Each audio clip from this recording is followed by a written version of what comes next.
चंदाना की इस पावन धरती पर अम्बेडकर जी के इस प्रतिष्ठान तथा प्रांगण में आज बड़े हर्ष के साथ चंदाना अम्बेडकर सोसाइटी द्वारा इनकी बाबा साहब भीमराव जी अम्बेडकर की 135वीं जन्म जयंती पर बहुत ही एक दिव्य और भव्य कार्यक्रम आयोजित किया गया है।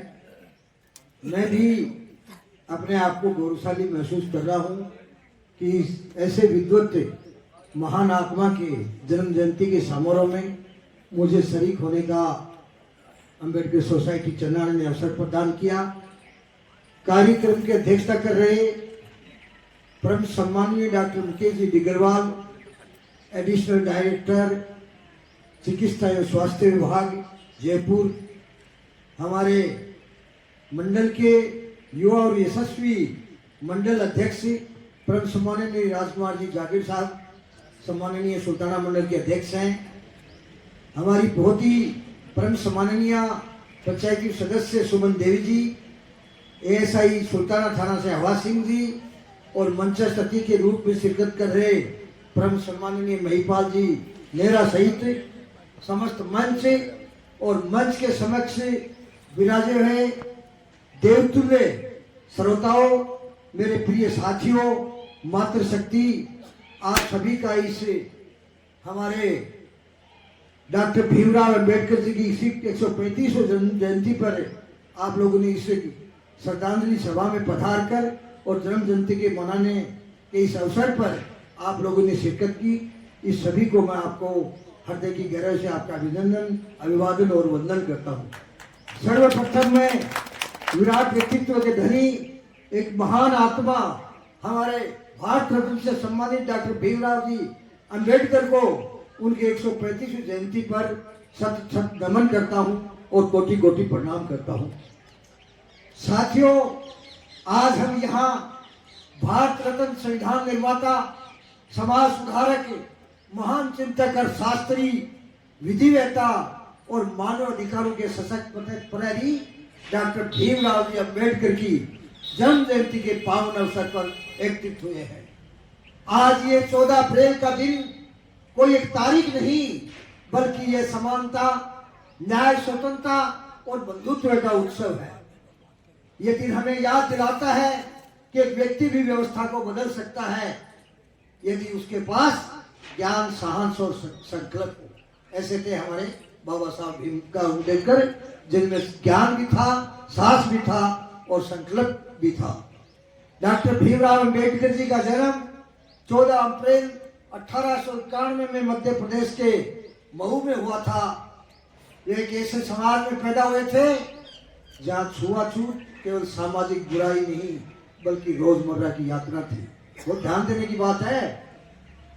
हमारे बाबा साहब को उस समय स्कूल में अलग बैठाया गया था, पानी छूने की अनुमति नहीं थी, ज्ञान के मंदिरों से दूर रखा गया था। लेकिन बाबा साहब भीमराव अम्बेडकर जी ने कभी परिस्थितियों को दोष नहीं दिया। उन्होंने कहा, हालात चाहे जैसे भी हो, इंसान की सोच अगर ऊंची हो तो मंजिल खुद रास्ता बना लेती है। ऐसे थे डॉक्टर भीमराव जी अम्बेडकर साहब। डॉक्टर भीमराव जी अम्बेडकर ने शिक्षा को क्रांति का सबसे बड़ा माध्यम बनाया था। बाबा साहब ने शिक्षा को मुक्ति का सबसे बड़ा हथियार बनाया था। उनकी शैक्षणिक उपलब्धियां इतनी थी कि बड़ी अकल्पनीय है। उन्होंने कोलंबिया के विश्वविद्यालय में, जो कि अमेरिका में स्थित है, शिक्षा ग्रहण की। लंदन की बहुत ही एक प्रतिष्ठित संस्थान स्कूल ऑफ इकोनॉमिक्स से उन्होंने अध्ययन किया। उन्होंने इकोनॉमिक्स में PhD प्राप्त की। कानून में उन्होंने डॉक्टरेट की उपाधि दी।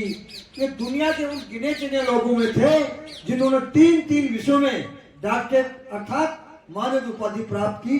ये बहुत बड़ा उनका बड़ा शिक्षा के क्षेत्र में बड़ा अतुलनीय एक ख्यातिनुमा नाम था। उनका प्रसिद्ध नारा था, शिक्षित बनो, संगठित रहो और संघर्ष करो।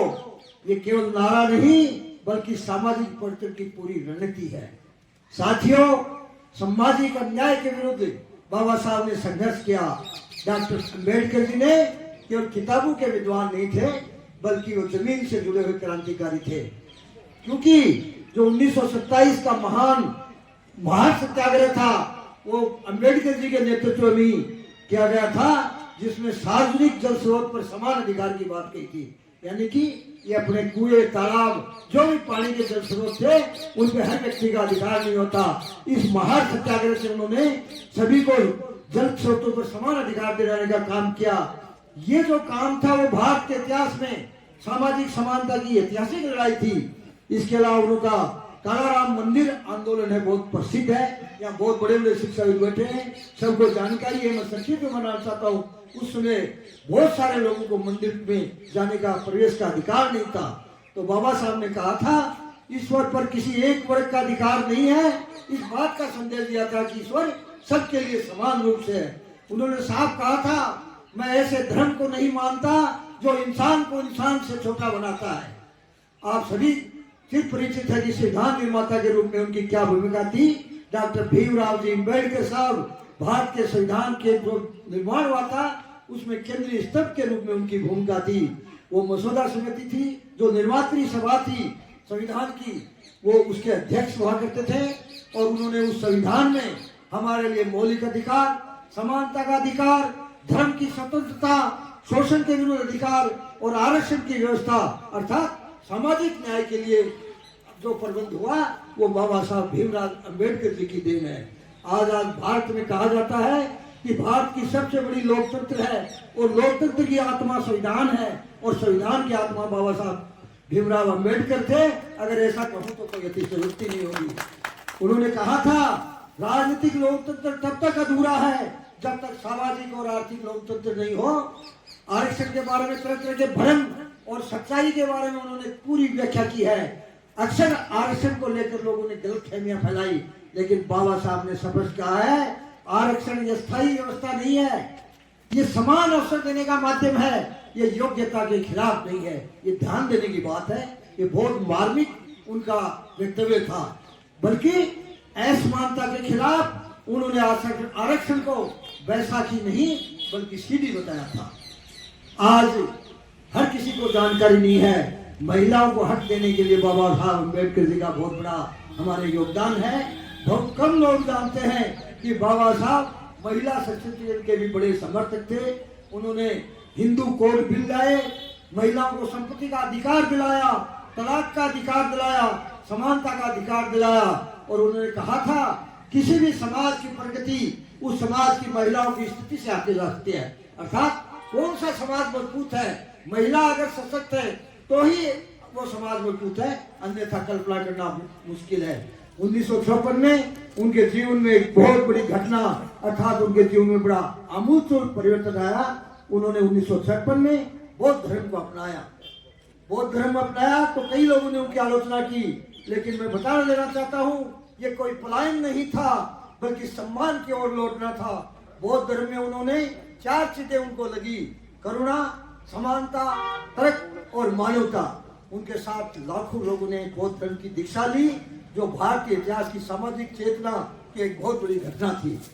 डॉक्टर भीमराव अम्बेडकर जी को अगर आज के परिप्रेक्ष्य में अपन याद करें तो हमें जो भी बात है उसकी प्रासंगिक बात यह है कि जो सामाजिक विभाजन है, असमानता है, नफरत है, अफवाहें हैं, इन सभी के विचार के लिए मैं बाबा साहब को जानना बहुत जरूरी है।